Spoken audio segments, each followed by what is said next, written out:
Hello everybody, my name is Ian Kirkpatrick. I'm an author, robot, and loin streamer, and today I wanted to bring a topic to you guys for just discussion, because that's, why not?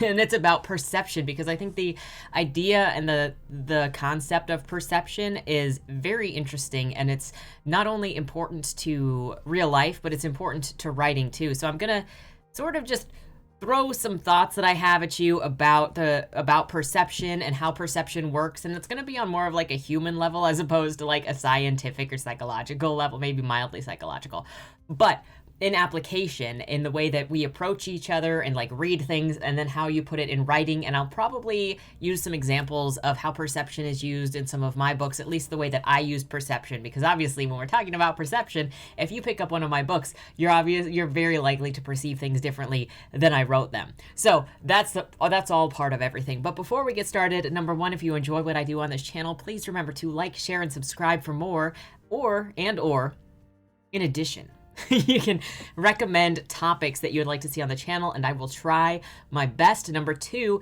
if you would like to be featured on this channel, there are two ways, and they are down in the description below. Number one is with Lamoy. It is the monthly writing prompt on the channel where I give you guys a prompt, you write a story, and the first Monday of the month I will do a video featuring the beautiful things that you guys have written. And the second way is through the Fresh Meat feature, which if you have a book out and you're an indie author, submit your first chapter and your cover. I will read them to the best of my abilities on this channel, and hopefully it will help new readers find your content in just an evergreen sort of situation. Number three, if you would like to get your hands on any of my books, they're available at all of your favorite book retailers, or you can request them at your library. Pleadmore, Bodymore, the second book in the Bodymore trilogy, is coming out in October, and it is currently available for ARC, as an ARC. And then the last thing that I wanted to mention is I have come up with a couple of words, maybe. I'm going to state them right now. Please populately use them. One is eccentrarian, which is just a noun for somebody who is eccentric, because I don't think that there is a proper noun for that yet. And then additionally, there's eclectarian, somebody who is eclectic, collects eclectic things, has a eclectic background, has an eclectic background. And then to go along with eclectarian is an auditory, where it would like used to have been an oddities cabinet or something, but an auditory is just like a place where you keep your collection of weird things, of strange things, your eclectic collection. So like my shelf over here, all of this back here would be my auditory. Or you could have an entire room like an observatory, but it's an auditory. It just holds all of your weird crap. So I don't know if the world needed those. I don't know if those already existed, but I gift those if I may. So perceptions. This is something that I was really thinking about like a week or two ago, probably 2 weeks ago at this point. Because a couple of weeks ago, stuff was very difficult, and I'm still kind of dealing with the difficulty of it. But looking at personal relationships, a lot of what often goes wrong when we're assuming like you didn't straight up cheat on somebody or hurt somebody or smack somebody, like we're assuming not that, but just regular conflict with people in interpersonal situations. A lot of what causes conflict in interpersonal situations is perception. It's not even like somebody actively did something to harm somebody else, but it's the perception of harm or malice or insult, and then acting accordingly, internalizing that malice that you feel, and then getting bad feelings for that other person, and then you act poorly against them, and then that other person who doesn't know that anything is wrong starts feeling the malice, and then thinks you're malicious at them, and then it's just a cycle of negative feelings, and that happens a lot. I'm going to go all the way starting the discussion about perception. You might think that you are very, very clear in your intentions. Like I freaking do this all the time, is I tell people that I am straightforward. Usually when I'm saying things, there's not typically like underlining anything when I talk. And I say this because I'm very straightforward, and people aren't really I've noticed in my personal life that people aren't really prepared for you to be straightforward. So then when you really are straightforward, they think that you're being aggressive. They think that there's something else behind it. But you're like, I'm just approaching you saying that this is the thing that I want, or saying, hey, we need to talk. I'm not going to pussyfoot around it when we need to talk. So I try to alarm people that, hey, I'm kind of a straightforward person. I don't really, what I say is what I mean, and what I mean is what I say. And so don't read into what I'm saying. And then still people read into like stuff that I haven't said underneath my straightforwardness. And I have no idea what the frick I'm communicating, or how to not communicate extra stuff because people are reading into things. Perception. So you might think that you're being very, very clear in your motives and in your communication and in your words, but that really doesn't matter depending on how somebody else perceives what it is that you're doing via cue interpretation. I want to go, so to start off somewhat of a super easy example of cue interpretation and description and perception. I want to go back to undergrad, where I was in a communications class because it was required. And this is one of the things that I'll never forget from that class. Like that was a great teacher. But we had an experiment or an exercise, whatever, where we were paired up 2 by 2. We had to face away from each other, and he gave each of us these little baggies with shapes made out of paper in them. And so in our group of 2, we had to, one of us was assigned to basically build something on our desk out of those shapes. So you could just do like square, circle, triangles, and arrange them however you wanted. And then your job was to describe to the person on the other side of you what you've got in front of you. They've got the same pieces. Now you have to tell them, give them instruction on how to build what it is that you have built in front of you. And it sounds really easy.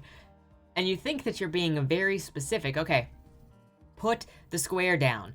Okay, in the center of your desk. Okay, now you see the larger triangle, put that on the top side of the square. Okay, now take the circle and put that on top of the triangle. But what we found out is even when you were giving a very straightforward, or thought you were giving very straightforward instructions, very rarely did the person on the other side interpret what you were saying in the same way that you were expressing it, and very rarely did their version of rearranging those letters or those shapes, and very rarely did those people rearranging those shapes, listening to your instruction, actually get anywhere near the design that was being described to them. And that's because of the perception and interpretation of what it is that you're telling somebody to do and how it is they read it. So even if you're like, put that square on top of that circle, they're going to still somehow go through their own head. What does that mean? Where is the square? How do I do the circle? And all of that noise. It's just going to rearrange it. And I think this is where a lot of issues and interpersonal conflict actually come from, is it's a trip up in interpretation. So imagine that you've got like friends or family that you have been sparring with, and you feel like a lot of negativity about the relationship, but you don't know what the frick is wrong, and you keep trying to communicate. And eventually, maybe someday, you get a conversation and they say that they think that you hate them and you think that they hate you. And it was just this feedback loop of interpreting things that people weren't doing and then acting accordingly because you think they hate you. So now you're acting this certain way and being standoffish, and that standoffishness is reading to them like you hating them, and it just keeps going in this circle. And so I think this happens a lot in discourse, especially because there are so many people that are ready to assume if there's a disagreement with somebody, then it's out of malice that there's that disagreement, that it's a personal insult that there's that disagreement, instead of just seeing a difference in opinion or a difference in experience as being just that and having nothing to do with a personal attack. The other thing is that if we don't really think about it on the regular, then we may not realize that our perceptions are not necessarily reality, but they seem like reality because they're the things that we are living with, and it's really hard to peel those two things apart. This is where book writing comes in. This is where the writing side of this comes in, but also on the political side. So like personal political side, I just want to, before we go into the writing side, I just want to encourage people to have a little more grace in listening to other people when they have experiences or they do something that you might not understand or you might want to assume the worst with, because it's so easy to assume, hey, They're doing this because they're hateful. They're doing this because they're evil.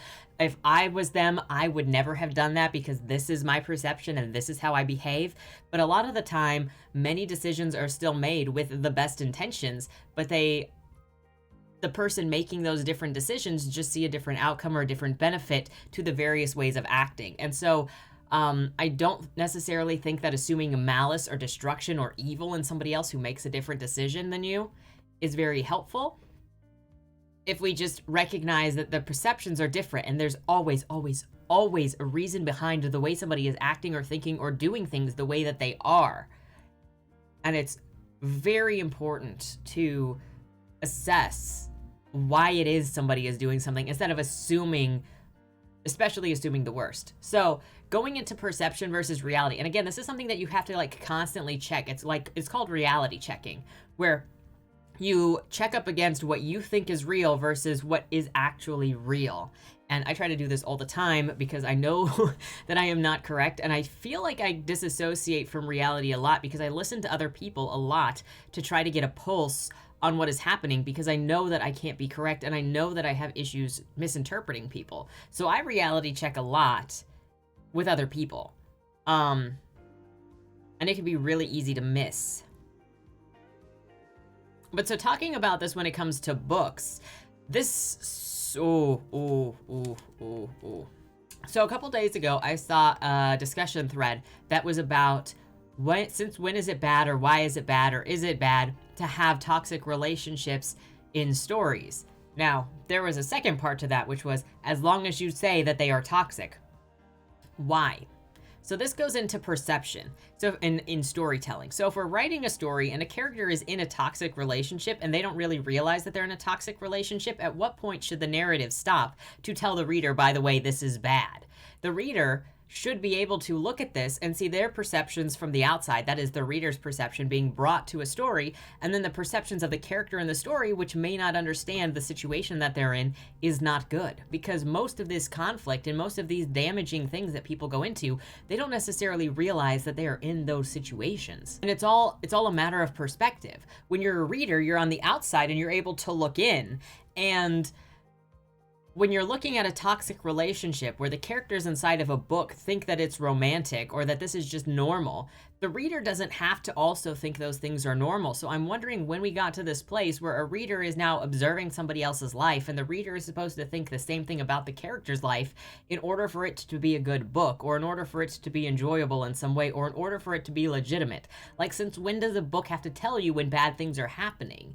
As opposed to a reader looking at these characters, romanticizing their situation, and the reader being like, wait a second, that's not good.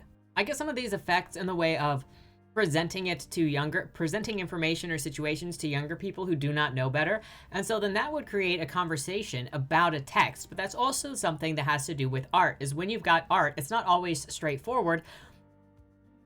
And there's usually more than one interpretation, which is also what makes artistic discussion so interesting.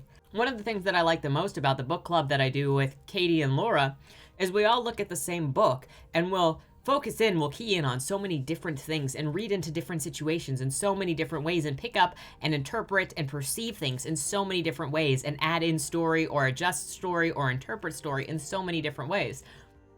One place that you can see this more recently is our discussion on The Pawn and the Puppet that took place on Katie's channel.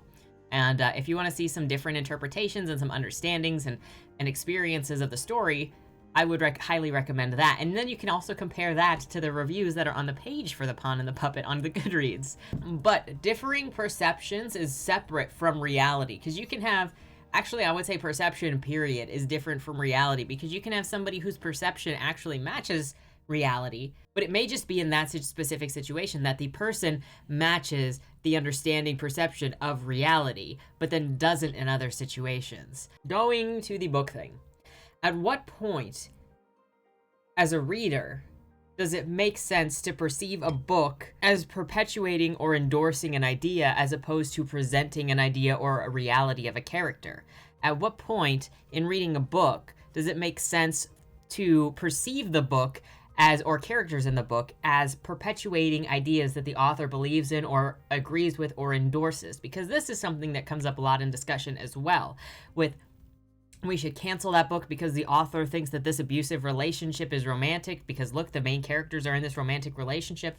But what if you can present a toxic relationship and not mean for it to be realized or romantic?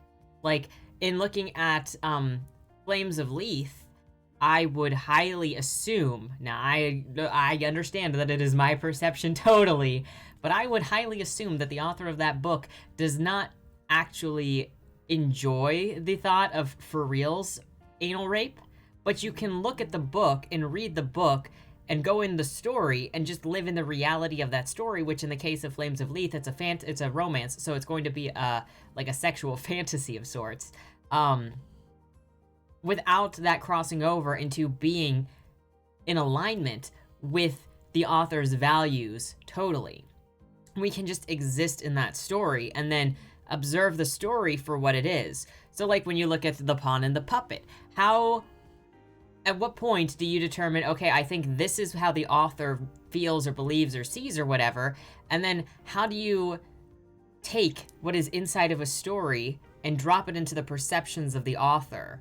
At what point is that okay? At what point does the author have to come out straight in the narrative and say this is bad or this is good, or else it is going to be upon the author to be dragged for ideas or thoughts or situations that happen within the book. Because at some points it feels like books aren't allowed to be incorrect anymore, or characters aren't allowed to be incorrect anymore. And I see that too when I'm giving like book reviews and characters in books apparently can't lie, and I don't understand why they can't lie, and I wonder if this is part of it, because there's this perception that, well, if they lie, then they're a bad guy, and how are you going to trust anything else?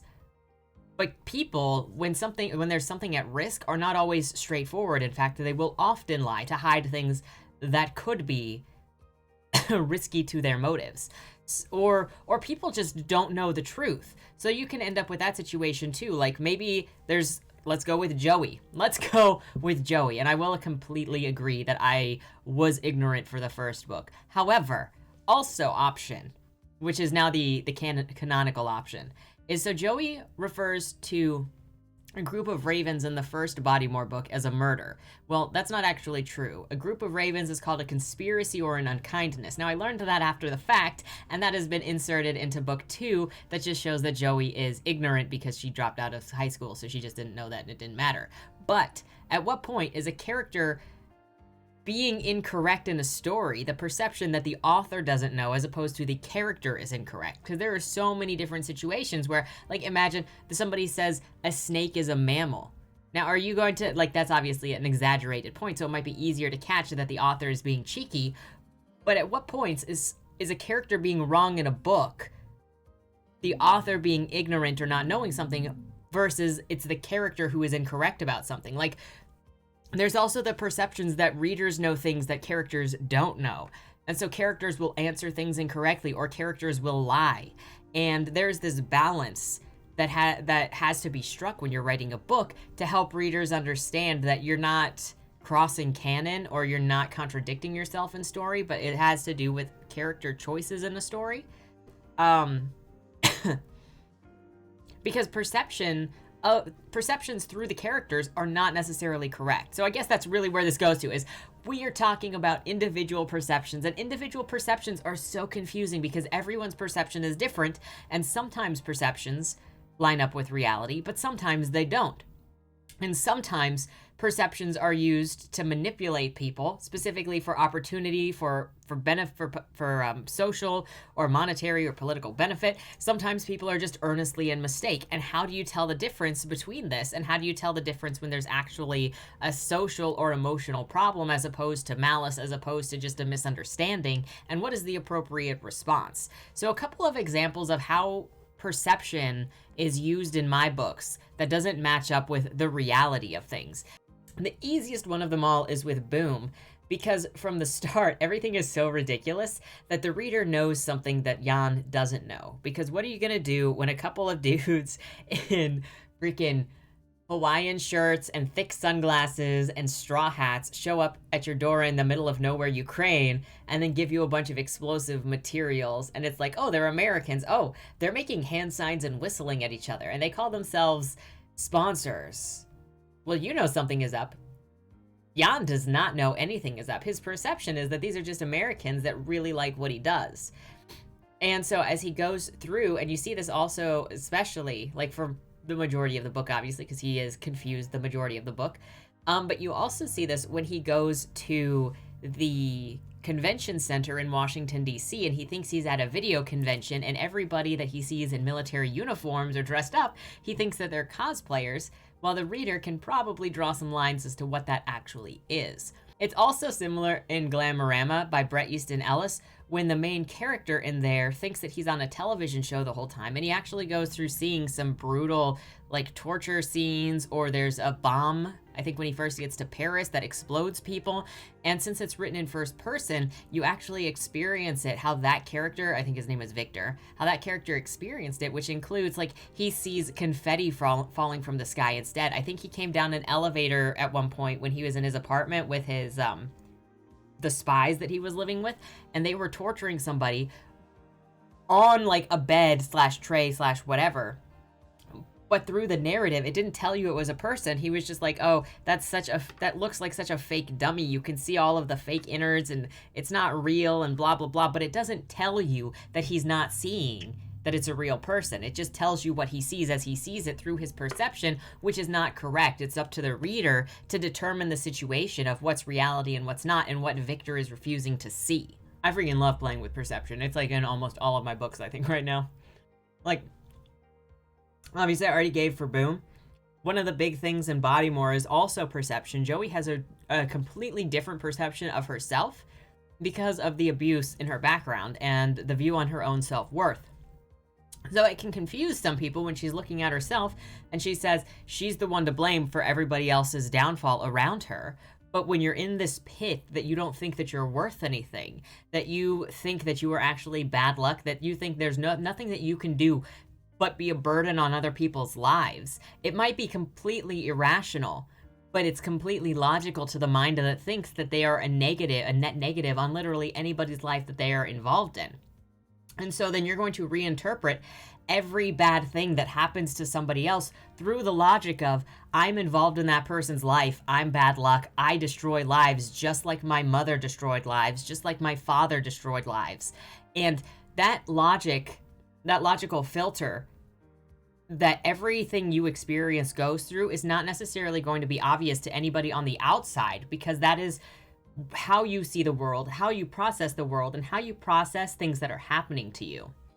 And often it's at such a subconscious level because the processing just happens, and then your brain tells you, this is how it is, this is what you're going through. And when you have especially emotional damage, like, processing perception and reality happens in general automatically, to the point that I don't know how many people really slow down constantly to go, wait, is that real? Did that really happen? Is that really what this person is communicating? Is that really how this person feels? Am I correct about this relationship? I don't know how often people really slow down to to measure responses and to kind of go, did I read that right? Or is this, But with someone like Joey that's lived through this whole thing where her life has been, she's not worth anything, she's hit all the time, her dad tells her she's not worth anything, and she's got all of her value from that because that's the most important person in her life and the only person she's had for 18 years. Waylon aside, a girl's dad is very important to her self-worth. That she's not necessarily going to know or realize that that's the thought process she goes through, that's the filter she goes through, and that's the thing that flavors her entire perceptions of all of her relationships. Because, like, you would think in watching her as she goes through interactions with Wayland and Jag, and even Donnie, that she would see that these people care about her. But through that perception, because it's very obvious, at least I think it's very obvious. If you've read Bodymore, feel free to tell me if you think it's obvious that these people care about her. But through her own perceptions, she's blocked off those signs. And it goes through the filter that just pushes them off and says, there's no way these people care about me. Because my dad doesn't care about me, because my mom didn't care about me. So how could these people really freaking care about me? And it takes so much effort to begin with to reevaluate your automatic processing for perception and then be like, wait a second, am I wrong? Am I missing things? And that's part of what Bodymore's plotline is. The same thing goes with Cain and Abel is entirely about perception. Again, Abel is isolated and lonely and has no friends, and his dad is never there, and his mom doesn't talk to him. And so what happens is he ends up with just himself to bounce reality off of, and that becomes Cain. And so Cain is a literal filter telling him what reality is like, and how to interpret reality, and how to interpret people, and how to interact with people. And he can't see that Cain isn't real, or that Cain is a false interpretation of everything, and that Cain is getting him in trouble. And so he constantly goes through this story, misinterpreting people, misinterpreting reality, reinterpreting society to include Cain's involvement when Cain's not there the whole time. Mega spoiler alert. I don't know how spoilery that is, really. Another excellent example of perception, I think, is the His Name Was Augustine series, which I highly recommend people read because, number one, I need other people's perspectives on this book. I feel crazy in like the things that I've seen in this book and the way that I've interpreted them, and I'm like, I need confirmation from somebody else. I need a book club. I need a support group for this book. Freaking A. But there's so much like questionable sexual relationships in this book, and from the author's social media, like this is often why I try to figure out the intent the author had behind writing a book, behind writing a character, behind the story plot line, because I think the main character of that book is a great example of a villain's journey where she just gets progressively evil and she doesn't realize that she's evil and she's doing bad things and she's perpetuating evil.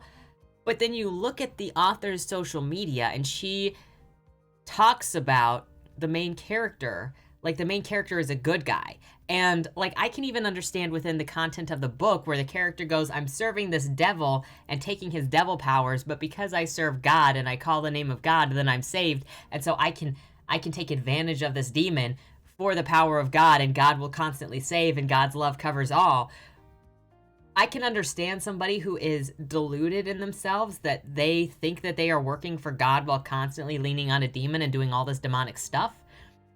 But so then that makes it hard when I come out of the perception of the character and I'm looking at the character, the perception of the character through the author, and the character perception through the author is the same as the character perception of themselves in the book, but then my perception of it doesn't match either of those two things, because I see all of this questionable sexual material, this grooming going on, these banging the skeleton, these cousin niece marrying people with the anal sex, honeymoon, while anesthetized, whatever the word is. Like, you've got all of this this questionable content merged into the culture within the story that's never acknowledged, and everybody is like, oh yeah, this is just fine, this is just how it is. Nobody acknowledges that it's weird.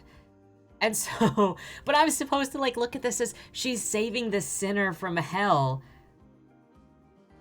while using the powers of a demon, but because she says I love Jesus, she's saved, while she's saying, yeah, go ahead and rape and murder the Saxons, and this guy that raped and murdered you and has a demon inside of him and never relinquishes the demon, he's never repented, but you've said it's okay because you're a Christian, so then he is now saved because you said it's okay? Somehow this is a Christian story, and it is labeled as a Christian fantasy on at least one of the media, on one of the sales pages. And so I'm just like, I know it doesn't make any sense. So, like, if the video for His Name Was Augustine is up, go ahead and watch that to get, like, a rundown of the whole 6-book series. And please, somebody, for the love of God, please read this book so we can talk about it. And then, oh my gosh, and then it's like you talk about the perception of this book, and it conflicts with the author's version of the book. And then this goes back into that feedback loop sort of thing that I was talking about earlier, where you think one thing and then you act a certain way, and then they think one thing and then they act a certain way. And so it's like, if you read this book and you think this character is evil and you interpret this book as the way that it is, and then they assume that you're picking on them because you expressed your opinion and experiences on the book and it doesn't match what they wanted you to pick up. And instead of having a discussion on the book and intent and ideas around the story or around the choices, it just becomes oh, you're doing this to attack me, and then there's no communication happening, and then the malice, the perception is tainted. The person believes that person is evil, then the other person believes the author is evil, and there's no conversation happening, and it's just all perceptions are whacked, and I don't know what the the intent of the story is anymore. So perception rules everything, and nobody's one perception is correct. I would say nobody's perception is correct. Sometimes perception matches up with reality, but perception is a very tricky thing. And going back to the initial question is, what responsibility does an author have to clarify to the reader of a book what the intended interpretation or perception of the characters are versus the reality of the situation? Because how do you deal with something like writing something where a character doesn't even recognize the reality of their own situation, say a toxic relationship, that they think it's just normal? Does art stop being art because you have to explain the only appropriate interpretation of that art? And so then you're disassociating from the book. You're taking the reader out of the book so you can explain to them how they are supposed to read the book. How do we deal with when you write a book where a character is all immersive and it's just presenting the story? Like, look at Cain and Abel. It's just presenting Cain and Abel as the murderers and rapists that they are. And at no point does it really stop to say, hey, you're a bad person. Hey, this is evil. You just know because you're watching this character do these terrible things. And I guess at the end of the book, like, you're going to know with him because he gets arrested. But like Dead End to Drive, the murderers don't get arrested in that. They're just let off. Nobody really seems to care about the insensitivity in there. So, like the characters in that book, nobody looks at somebody else and says, hey, that was a mean thing to say. Is that the perception of the characters so they don't care? Or is that supposed to be the perception of the author? And at what point does somebody have to look at their own book and see the like bad behavior in their own book and then specifically say this is bad behavior within the context of that book? I know I'm walking in circles now with this, but I'm trying to like pull together the final, like what is the final thought on this? And it's just, I don't know what I'm trying to say at the end of this. So feel free to help me out. And I'm looking forward to your guys' discussions on if I made any sense at all with this idea of perception and approaching stuff from the perspective of somebody going through something and they don't necessarily understand or realize how they're seeing the world is not how other people see the world. How they interpret interactions is not how other people interpret interactions. Like, even just think of somebody coming up to someone else at the coffee shop and saying, hey, I'd like to buy that for you. If it's a man asking a chick, she could think that he's hitting on her, while he could just be paying it forward because somebody before him paid for his. And that immediately just starts a completely different different relationship between the two of them, because she's like, I'm not into this guy. I don't want to be with this guy. And he just thinks he's doing something nice. So like, how do we navigate this situation? In reading and writing books, when malintent is being assumed in real life for a situation that was presented within a book for the purpose of telling a story. How do we get back to reading stories and interpreting stories within their own pages, as opposed to like pulling those stories out and then trying to jump on them as the author? Like, I think one thing that helps is not having like an adversarial relationship between reviewers and book people and authors. So like, if a reviewer says, hey, I got this intent, and the author did not mean that, then like the author doesn't attack, the reader doesn't attack, everybody can just have their perspective, and we can have a discussion on those different perspectives. That is the most interesting thing to me about books, is having that different interaction and having those different perspectives. Anyway, I'm rambling. I don't know if that actually helped clarify like what I hope to hear in the conversations down below. But tell me your thoughts on just perceptions and reading and how perceptions work and what you think about perceptions and just the subject in general. Like I told you, this is not a very scientific thing. It's very much just in looking at how relationships work and how reading works and how interactions work in general based on perception. It's a really interesting topic. It's rough. It's really rough when you say something, and no matter how many times you say it, that's probably one of the hardest things, is like, I've had times with reality testing where it's so difficult to trust what reality is, because I'm looking at actions and I'm looking at the things that people, and I have a difficult time trusting words because of so many lies that I've been told, that words don't have a lot of meaning to me. It's actions that mean anything to me at all. Even malicious words don't mean anything. It's the malicious actions that will prove the intent of malice and harm, not the malicious words.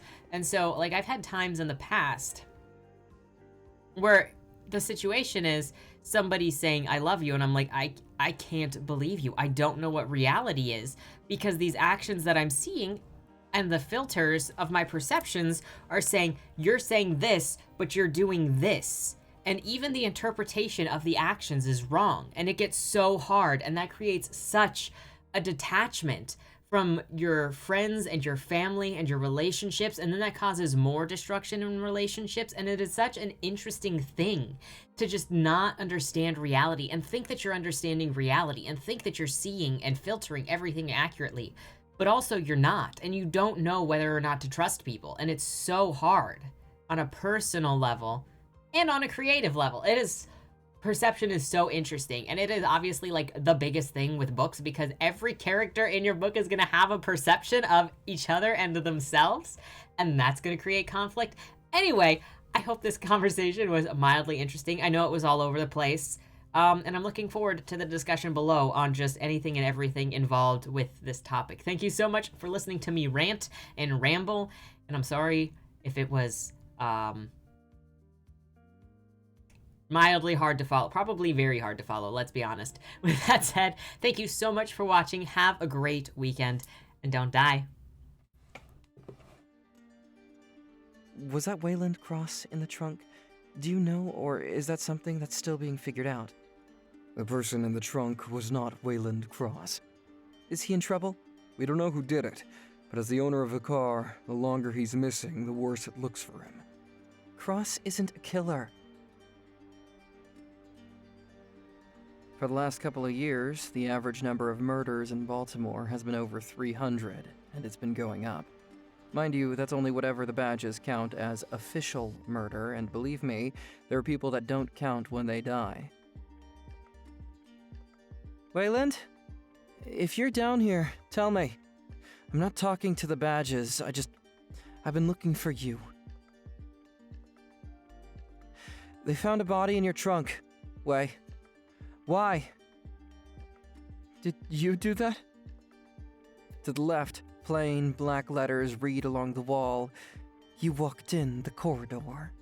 Once that ends, you chose the dark is on the right. My vision goes blurry, flickers black and black and black for longer intervals until I can't see anything at all. I'm not screaming anymore, but my voice echoes back to me. Where the hell am I? You're dead, Josephine. Even smart people do stupid shit sometimes, right?